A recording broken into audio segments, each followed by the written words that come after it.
વિદ્યાર્થીઓ શ્રેષ્ઠ વિદ્યાલયના ઓનલાઈન ક્લાસરૂમમાં તમારું સ્વાગત છે। આજે આપણે ધોરણ 3માં પ્રકરણ 13 સ્માર્ટ ચાર્ટ વિશે સમજવાના છીએ। તો ચાલો આપણે આ નવું પ્રકરણ સમજીએ। જુદા જુદા રંગોના ફૂલો। તો જો તમને અહીં સરસ મજાના રંગોના ફૂલો તમે જોઈ શકો છો। તમે કદી બગીચામાં ગયા છો? તો બાળકો અહીં તમને પ્રશ્ન પૂછવામાં આવ્યો છે કે તમે ક્યારે બગીચામાં ગયા છો? તમે કેવા રંગોના ફૂલો જોયા છે? તો તમે બગીચામાં ગયા હોય તો તમે કયા કયા રંગોના ફૂલો જોયા છે તે તમારે અહીં લખવાનું છે। જાણ કે તમે ગુલાબી રંગના ફૂલ જોયા હોય, જાંબલી રંગના જોયા હોય, વાદળી રંગના જોયા હોય તો અહીં જવાબ લખવાનો છે। શું મોટા ભાગના ફૂલો પીળા રંગના હતા? તો હવે પ્રશ્ન પૂછ્યો છે કે તમે બગીચામાં ગયા હોય અને ફૂલો જોયા હોય તો શું તમે જે ફૂલો જોયા તેમાં ઘણા બધા ફૂલો પીળા રંગના હતા? ચિત્રમાં જુદા જુદા ફૂલો જુઓ, કોઠો પૂર્ણ કરો। તો અહીં તમને જે ચિત્ર આપ્યા છે તો જુદા જુદા ફૂલો આપ્યા છે। હવે આપણે ગણતરી કરવાની છે કે વાદળી રંગના ફૂલોની સંખ્યા કેટલી છે। તો ચાલો આપણે ગણતરી કરીશું। તમારે પણ ગણતરી કરવાની છે। 1 2 3 4 5 6 7 8 9। તો કુલ 9 ફૂલો વાદળી રંગના છે। તો આપણે અહીં લખીશું 9। તે જ રીતે બાળકો તમારે લાલ રંગના, નારંગી રંગના અને જાંબલી રંગના ફૂલોની સંખ્યા ગણતરી કરીને અહીં આ કોઠામાં ભરવાની છે। હવે આપણે આગળ સમજીએ તો યોગ્ય ફૂલ દોરો, કેટલા છે તે લખો। હવે બાળકો તમારે તમારી નોટમાં કેટલાક ફૂલો દોરવાના છે અને તે કેટલા છે તે લખવાના છે। તો તમે જે ફૂલો દોર્યા એમાં સૌથી વધુ ફૂલ કયા છે? જાણ કે તમે ફૂલો દોર્યા હોય પછી તમારે એમાં રંગ પણ પૂરવાનો, પછી એમાં જે સૌથી વધારે ફૂલ હોય તે અહીં નામ લખવાનું ને તે કેટલા ફૂલ છે તેની સંખ્યા શું છે તે અહીં બાજુની ખાલી જગ્યામાં લખવાનું છે। પછી તમે જે ફૂલો દોરો તેમાં સૌથી ઓછા ફૂલ કયા છે તે અહીં લખવાનું છે। ત્યારબાદ કેટલા ઓછા છે તેની સંખ્યા લખવાનું છે। પછી ખાલી જગ્યા કરતાં ખાલી જગ્યા વધારે છે, જાણ કે પીળા ફૂલ કરતાં જાંબલી ફૂલ વધારે હોય તો આ રીતે તમારે લખવાનું છે। ત્યારે પછી નીચે પણ એ જ રીતની ખાલી જગ્યા આપવામાં આવી છે। આપણે રસ્તા પર શું જોઈએ છીએ? તો જુઓ બાળકો, ટ્રાફિકનું ચિત્ર જુઓ અને કોઠો ભરો। તો જુઓ બાળકો, તમને રસ્તા પર આ રીતનું તમને ટ્રાફિક જોવા મળતું હોય છે। તો હવે આપણે તેના આધારે કેટલીક ખાલી જગ્યાઓ સમજીશું। હવે જુઓ, તમને આપવામાં આવ્યું છે કે આ સ્માર્ટ ચાર્ટમાં ઘોડે સવાર વગર આવી શકશે? મુસાફરીની રીત કેટલા? તો ચાલીને જતા માણસો। તો હવે આપણે પહેલાં ચિત્રમાં શોધવાનું છે કે કેટલા બાળકો કે કેટલા માણસો ચાલીને જાય છે। તો આપણે ગણતરી કરીશું। 1 2 3 4 5 પછી શોધો તો બીજું કોઈ ચાલીને જાય છે? ના, આ 5 જ તમને જોવા મળે છે। એટલે અહીં તમારે કોઠામાં લખવાનું છે ચાલીને જતા કેટલા માણસો છે? 5। ત્યારબાદ સાયકલવાળા। તો આપણે અહીં સાયકલવાળા શોધીશું। સાયકલમાં તમને કેટલા જતા જોવા મળે છે? શોધો તો સાયકલ પર જતા હોય તે। અહીં આ 1 2 અને 3 જણા સાયકલ પર જાય છે। ત્યારબાદ 3 પછી 4 અને 5 સાયકલ પર પણ 5 જણા જતા જોવા મળે છે। એટલે તમારે સાયકલવાળામાં પણ 5 લખવાનું છે। હવે સ્કૂટર લઈને કેટલા જાય છે? સ્કૂટર લઈને શોધો તો સ્કૂટર લઈને કોણ જતું જોવા મળે છે? તો અહીં સ્કૂટર પર 1 2 3 પછી 4 અને 5 એમાં પણ 5 જોવા મળે છે। આ રીતે પછી તમારે બસ લખવાની છે, ટ્રક લખવાની છે, અલગ અલગ સાધનો છે તેના કેટલા માણસો જોવા મળે છે તે અહીં લખવાના છે। તે પરથી ખાલી જગ્યાઓ પૂછ્યું છે કે આ ચિત્રમાં તમને મુસાફરીની કઈ રીત સૌથી વધુ જોવા મળે છે, એટલે કે કઈ રીતથી સૌથી વધુ માણસો જતા જોવા મળે છે। તો તમે અહીં મુસાફરીમાં જોઈ શકો છો જે ટ્રક છે અને જે બસ છે તો બસમાં વધારે લોકો જતા જોવા મળે છે। કઈ રીત સૌથી વધુ જોવા મળે છે એટલે કે કઈ રીતથી લોકો વધુ પ્રમાણમાં અહીં જતા હોય તેવું તમને જોવા મળે છે તે અહીં તમારે ખાલી જગ્યામાં લખવાનું છે। અહીં પણ તમે આગળ જે પ્રકારે કોષ્ટક ભરશો તે પ્રકારે તમારે જવાબ લખવાનો છે। મુસાફરીમાં કયું વાહન સૌથી ઓછું જોવા મળે છે? હવે કયું વાહન સૌથી ઓછું એટલે કે એકાદ જ જોવા મળે છે તે આપણે લખવાનું છે. જાણ કે બસ છે તો બસ તો 1 2 3 4 જોવા મળે છે. તો કયું વાહન ઓછું જોવા મળે છે તે તમારે લખવાનું છે. તો કયું વાહન ઓછું જોવા મળે છે? સાયકલ પણ 2 જોવા મળે છે. હવે બળદગાડું જુઓ. બળદગાડું તમને એક જ આપવામાં આવ્યું છે. આવી રહ્યું બળદગાડું. તો તમારે તેમાં લખવાનું છે બળદગાડું. ચાલીને જતા લોકોની સંખ્યા ખાલી જગ્યા કરતાં વધુ છે તો તમે કોષ્ટક ભરશો તે આધારે ખાલી જગ્યા લખવાની છે. બસની સંખ્યા કરતાં ખાલી જગ્યા ઓછી સંખ્યા છે. તો બસની સંખ્યા કેટલી છે? આપણે હમણાં જ ગયા. બસની સંખ્યા 4 છે. તેના કરતાં ઓછી સંખ્યા કઈ છે? કોની ઓછી સંખ્યા છે? તેના કરતાં સાયકલની ઓછી સંખ્યા છે. આ રીતે તમારે ખાલી જગ્યા ભરવાની રહેશે. હવે આપણે આગળ સમજીએ. તમને 6 અંક કેટલી વાર મળે છે? તો બાળકો આ રીતે તમે લૂડોની રમત રમી હશે તેમાં આ રીતના પાસા તમે ફેરવ્યા જશો. શું તમે કોઈ રમત પાસાની મદદથી રમ્યા છો? તો બાળકો તમે જે રમત પાસા ઉપયોગ લીધો હોય જે રમતમાં તે રમતનું નામ લખવાનું છે. પાસાની જુદી જુદી સપાટી પર કેટલા ટપકા હોય છે? હવે જુદી જુદી સપાટી પર એક સપાટી પર 1 હોય, બીજી સપાટી પર 2 હોય. આ રીતે તેની સપાટી પર ટપકાઓ જોવા મળતા હોય છે તમને. હવે તમને એક સરસ મજાની રમત આપી છે કે પાસો નાખો. પાસો નાખતા ઉપરની સપાટી પર તમને કેટલા ટપકા મળ્યા? તો હવે તમે પાસો નાખશો તો જેટલા ટપકા મળ્યા હોય તે લખવાના છે. દરેક દાવમાં તમને કેટલા અંક મળે છે તે અંક સામે કોઠામાં આવી લીટી કરવાની છે. અહીં તમને આપવામાં આવી છે આ રીતની લીટી. 30 વખત પાસા ફેંકો અને દરેક વખતે જે અંક મળ્યા હોય તે મુજબ ખાનામાં નિશાની કરો. હવે જાણ કે 1 મળ્યો હોય, પહેલો પાસો નાખો તો તમારો કદાચ જો 1 પડે, બીજો પાસો નાખો તો 5 પડે. તો આ રીતે લીટી કરતા જવાનું. આ રીતે તમારે 30 વખત પાસો ફેંકવાનો છે. ત્યારબાદ જુઓ, ઉદાહરણ તરીકે રાબિયા તેનો પાસો 30 વાર ફેંકે.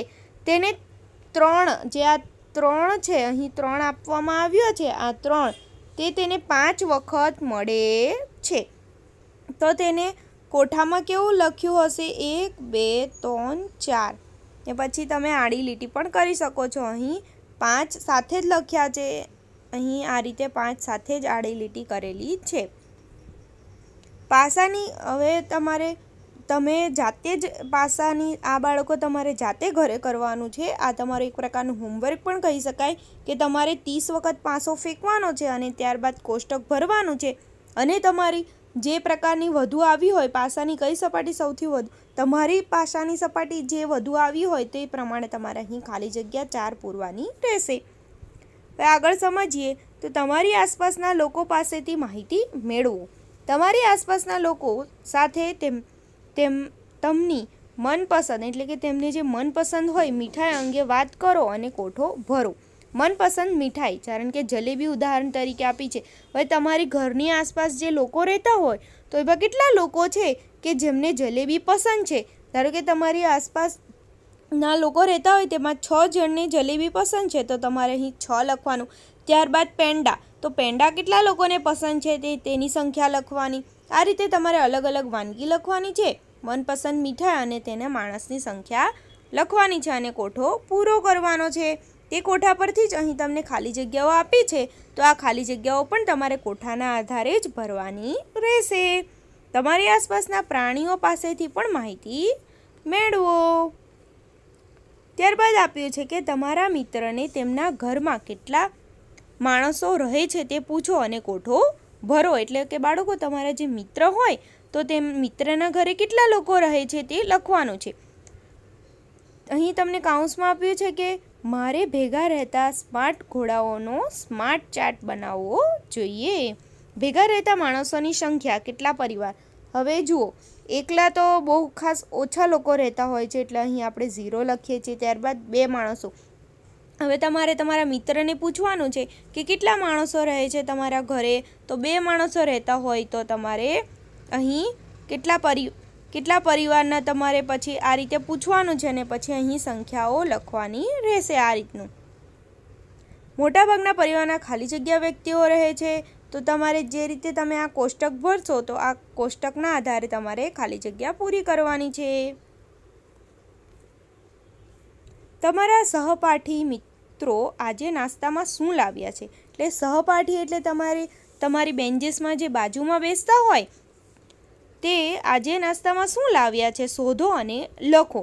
તો નાસ્તાની વિગત. તો બાળકો, તમે રિસેસમાં નાસ્તો કરતા હોય ત્યારે એકબીજા તમારા મિત્રને પૂછતા હોય છે કે આજે તું શું લાવ્યો છે, આજે તું શું લાવી છે, આ રીતનું. તો નાસ્તાની વિગત. તો જાણ કે એક વિદ્યાર્થી બટાકા પૌવા લાવ્યો હોય તો કેટલા વિદ્યાર્થીઓ તમારા બીજા કયા મિત્ર કોઈ બટાકા પૌવા લાવ્યું છે? તો 3 જણા લાવ્યા હોય તો 3 લખવાનું વિદ્યાર્થી સંખ્યા. આ રીતે નાસ્તાની વિગતો જે લાવ્યા હોય તેની વિગત લખવાની છે અને વિદ્યાર્થીઓની સંખ્યા લખવાની છે. એ પરથી તમારે ખાલી જગ્યા પૂરવાની છે. હવે જુઓ, અહીં તો તમને સરસ મજાની કેરી જોવા મળે છે ને બાળકો, ઝાડ ઉપર.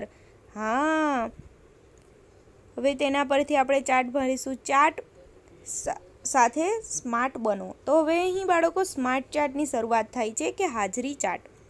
તારીખ 8/2/2018. તો અહીં જે કોઠો આપવામાં આવ્યો છે તે હાજરીનો આપવામાં આવે છે. ધોરણ વાઇઝ આપ્યો છે કે 1 થી 5 ધોરણ અહીં આપવામાં આવે છે. વિદ્યાર્થીઓની સંખ્યા, કારણ કે ધોરણ 1માં કુલ 27 વિદ્યાર્થીઓ છે. તેમાં હાજર એટલે કે 8 તારીખે 25 જણા હાજર છે, એટલે 2 જણા શું છે? ગેરહાજર છે. એટલે 25, 26 ને 27 અહીંયા સરવાળો થઈ ગયો 27. આ રીતે તમને ધોરણ 1 થી 5નું આપેલ છે. તો પહેલાં તમારે અહીં કુલ વિદ્યાર્થીઓની સંખ્યા માટે અહીં તમારે સરવાળો કરવો પડે. તો ચાલો આપણે સરવાળો કરીશું. 7 અહીં સરવાળો કરીને લખીશું. 7 અને 3 10, 10 ને બીજા 4 એટલે 14, 15, 16, 17, 18, 19, 20, 21. તો અહીં 21 થશે. તો અહીં 1 વધી પડી 2. ત્યારબાદ કેટલી વાર 2 છે તે ગણી જઈએ. 1 2 3 4 5 6. 6 વાર 2 છે એટલે શું આવશે? 2 છંગ 12 એટલે 12 લખીએ આપણે. એટલે જવાબ શું આવ્યો? 121. એ જ રીતે હાજર સંખ્યાની ગણતરી કરીશું આપણે. 8.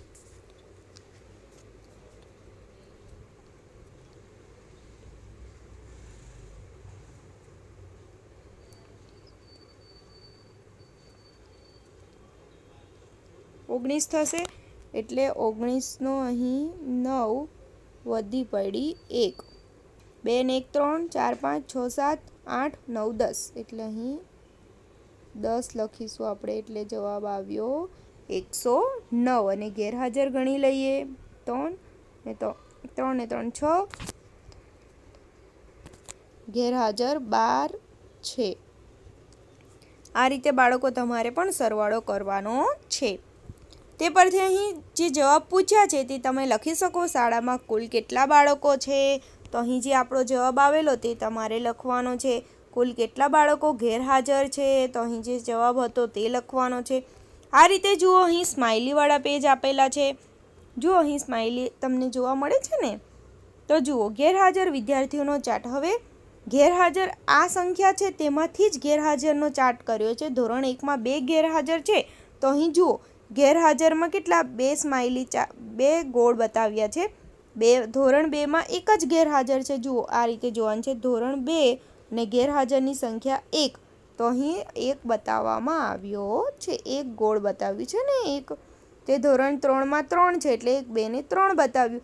એ રીતે 5નું તમે બનાવી શકો. ધોરણ 5માં 2 એબ્સન્ટ છે તો અહીં આપણે 2 આવા મોઢા બનાવવાના છે. તમારે વ્યવસ્થિત બહુ સરસ તમારે બનાવવાના છે. આ તો હું બ્રશથી બતાવું છું. તમારે વ્યવસ્થિત નોટમાં બનાવવાના રહેશે. તમારે નોટબુકમાં પણ બનાવવાનું છે. આના આધારે તમારે ખાલી જગ્યા પૂરવાની છે કે સૌથી વધુ ગેરહાજર વિદ્યાર્થીઓ ખાલી જગ્યા ધોરણના છે. તો જુઓ, સૌથી વધુ તમને કયા ધોરણમાં જોવા મળે છે? ધોરણ 4માં. તો ધોરણ 4માં સૌથી વધુ ગેરહાજર છે. કેટલા છે? 4 છે. ધોરણ 4માં 4 વિદ્યાર્થીઓ ગેરહાજર છે. સૌથી ઓછા ગેરહાજર વિદ્યાર્થીઓ ખાલી જગ્યા ધોરણના છે. તો સૌથી ઓછા બીજા ધોરણના છે. 1 જ વિદ્યાર્થીઓ ગેરહાજર છે એટલે અહીં 2 ધોરણ 2 લખવાનું છે.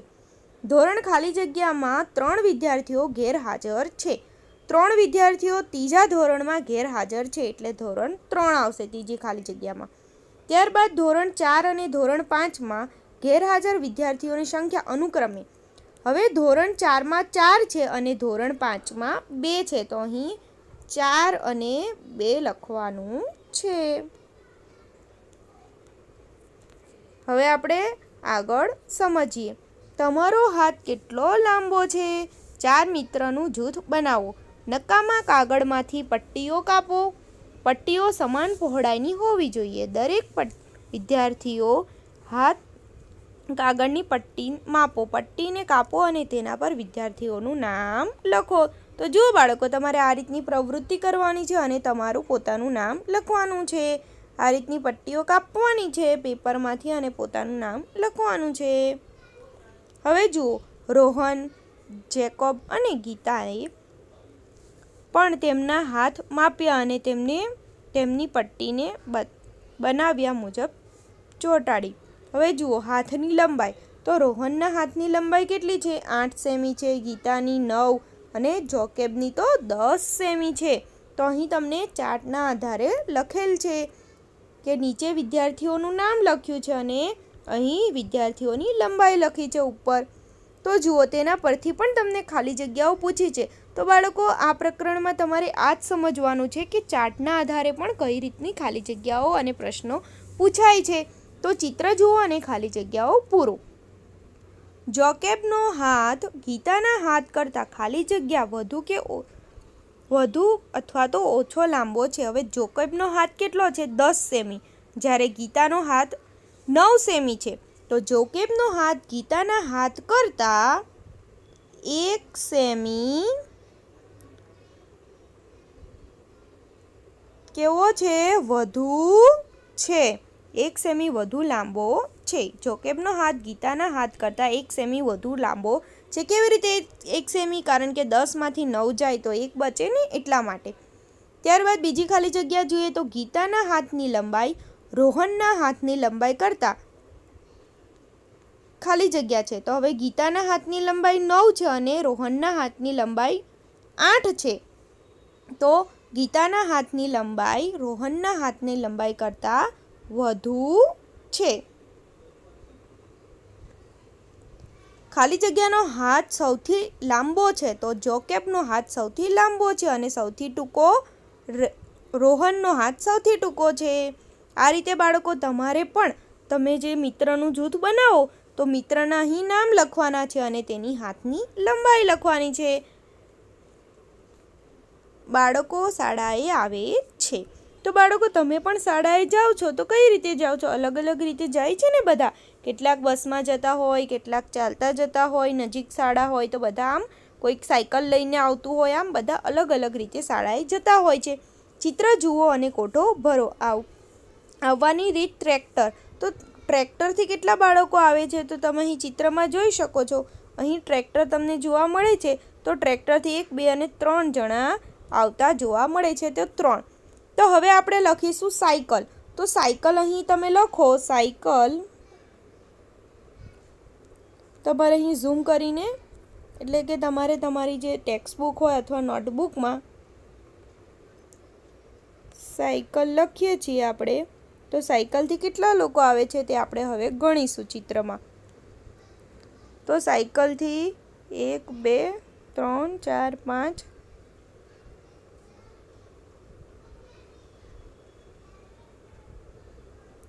પછી આ ટ્રાયસાયકલ છે એ પણ ગણી લઈએ. 6, 7, 8 એમ 8 જેવા લોકો સાયકલથી આવે છે. ને આ જે મોટું છે તેને પણ તમે સાયકલમાં ગણી શકો. તો 9, 8, 9, 10, 11, 12 જેવા લોકો સાયકલથી આવતા હોય છે. ત્યારબાદ ચાલતા આવતા વિદ્યાર્થીઓ ગણીએ તો 1, 2 ચાલતા આવતામાં પાછળ લખવાનું કે ચાલતા આવતામાં 1, 2, 3, 4, 5, 6 જણા ચાલતા આવે છે. ત્યારબાદ સ્કૂટર પર લખી શકો, બસમાં, કારમાં. પછી એક જણ ઘોડા પર બી આવતું તમને જોવા મળે છે. તો તેને આધારે બાળકો તમારે અહીં સ્માઇલી દોરવાના છે. સાયકલ પર આપણે જેટલા ગણ્યા હતા તે રીતે તમારે ખાલી ઓછા દોરવા હોય તો ખાલી જે અહીં સાયકલ જોવા મળે છે 1, 2 ગણીશું આપણે કે 1 2 3 4 5 5 જણા અહીં તમારે, તો અહીં તમારે 5 સ્માઇલી દોરી દેવાના છે ઉપર. 1 2 કારણ કે 1 2 3 4 અને 5 આ મેં ગોળ બનાવ્યા છે. તમારે આ રીતે વ્યવસ્થિત ગોળમાં આ રીતે નિશાન કરવાના છે બધામાં જ. ત્યારબાદ રિક્ષામાં, તો રિક્ષામાં કેટલા જણા આવતા દેખાય છે તમને? તો આ જે નાની તમે અહીં જોઈ શકો છો, તો આ એક પ્રકારની રિક્ષા જેવું જ છે. આ તમે જુઓ તો આ એક પ્રકારની રિક્ષા જેવું જ છે. બાકી તો તમને અહીં આ ચિત્રમાં બીજી કોઈ રિક્ષા નથી જોવા મળતી. એટલે આના વિદ્યાર્થીઓ ગણશું આપણે 3 1 4. તો અહીં તમારે 4 મોઢા દોરી દેવાના છે. ત્યારે પગપાળા એટલે ચાલીને કેટલા આવે છે? 1 2 પછી 3 4 5 6 ને આ 7 8 અને 9 આ ધક્કા મારે 9 10 અને 11. આમ 11 જણ ચાલતા આવે છે એટલે 11 મોઢા દોરવાના છે. તેના પરથી જ તમારે ખાલી જગ્યાઓ પૂરવાની છે કે સૌથી વધુ વિદ્યાર્થીઓ ખાલી જગ્યા પર ઉપર શાળાએ આવે છે. આ રીતે તમારે જે રીતે તમે કોષ્ટક પૂરો કરશો તે રીતે તમારે અહીં ખાલી જગ્યાઓ પૂરી કરવાની છે. હવે આપણે આગળ સમજીએ તો જુઓ, આગળ તમારા જેવા છોકરા આપ્યા છે. ત્યારબાદ મહાવરો. તમારી આસપાસની વસ્તુઓ વિશે તમારા પોતાનો સ્માર્ટ ચાર્ટ બનાવો. જેવો કે તમારી આસપાસ, ઘરની આસપાસ જે વસ્તુ હોય તેનો તમારે સ્માર્ટ ચાર્ટ બનાવવાનો છે. અને ઉદાહરણ આપ્યા છે. કયા પક્ષીને સૌથી વધારે રંગ છે? તો જુઓ અહીં તમને આપ્યું છે પોપટ અને અહીં મોર આપવામાં આવ્યો છે. તો જુઓ, એવું કયું પ્રાણી છે કે જેને પાળવું વધારે ગમે? તમને કયું પ્રાણી પાળવું ગમે? કયું પ્રાણી તમને પાળી શકો? કૂતરો છે. આ રીતે તમને જે પ્રાણી પાળવું ગમતું હોય તે તમારે લખવાનું છે. ત્યારબાદ શાકભાજી જે તમને ગમતી નથી. હવે બાળકો, ઘણી બધી શાકભાજી તમારા મમ્મી ઘરે બનાવતા હોય તે તમને ગમતી ના હોય તો તમે ખાતા નથી, પણ એવું નહીં કરવું જોઈએ. બધી જ શાકભાજીઓ ખાવી જોઈએ. તો અહીં તમને જે ગમતી નથી એટલે કે અણગમતી શાકભાજીઓના નામ લખવાના છે. સૌથી વધુ ન ગમતી શાકભાજી કઈ છે? તમારા મિત્રને પૂછો અને કોઠો ભરો. તો બાળકો, અહીં તમારે જાતે જ કોઠો ભરવાનો છે કે અણગમતી શાકભાજીઓના નામ લખવાના છે. જેમ કે રીંગણ છે, કારેલા છે. આ રીતની શાકભાજીઓના પહેલાં નામ લખી દેવાના અને જેને જેને ન ગમતી હોય જેટલા વિદ્યાર્થીઓને તેટલાની સંખ્યા લખવાની છે. તે રીતે પછી ખાલી જગ્યા પૂરવાની છે અને અહીં તમારે ચાર્ટ બનાવવાના છે. કારણ કે જુઓ, સૌથી વધુ અણગમતી શાકભાજી કેટલાની છે? તો હવે જુઓ, અહીં અણગમતી શાકભાજી, તો અહીં તમારે કારણ કે રીંગણ છે તો અહીં તમારે રીંગણ લખવાનું, કારેલા લખવાનું. અને જેટલા વિદ્યાર્થીઓને ના ગમતા હોય, કારણ કે રીંગણ 2 વિદ્યાર્થીઓને ના ગમી, તો અહીં તમારે ગોળ બનાવી દેવાના મસ્ત. આ રીતે આપણે આગળ જે રીતે બનાવતા હતા એ રીતે વ્યવસ્થિત ગોળ બનાવવાના છે. પછી એ જ રીતે તમારે આગળ, કારણ કે અહીંયા રીંગણ લખ્યું તો અહીં કારેલા, તો કારેલા 5 જણાને નથી ગમતા, તો અહીં 1 2 3 4 અને 5 આ રીતે તમારે ગોળ બનાવવાના છે. બીજી 2 શાકભાજીઓના નામ લખી દેવાના છે અને તમારે સંખ્યા મુજબ લખવાનું રહેશે. તો આ સાથે બાળકો, આ સરસ મજાનો આપણો સ્માર્ટ ચાર્ટ પાઠ પૂરો થાય છે. હવે આપણે નવું પ્રકરણ નેક્સ્ટ વિડીયોમાં સમજીશું. ત્યાં સુધી આજે આપણે જે પ્રકરણમાં જેટલું બધું સમજી ગયા તે બધું તમારે નોટબુકમાં લખવાનું રહેશે. અને જે બધા કોઠાઓ સમજી ગયા તે કોઠાઓ પૂરા કરીને નીચેની ખાલી જગ્યાઓ પણ તમારે પૂરી કરવાની રહેશે. આ તમારું હોમવર્ક છે.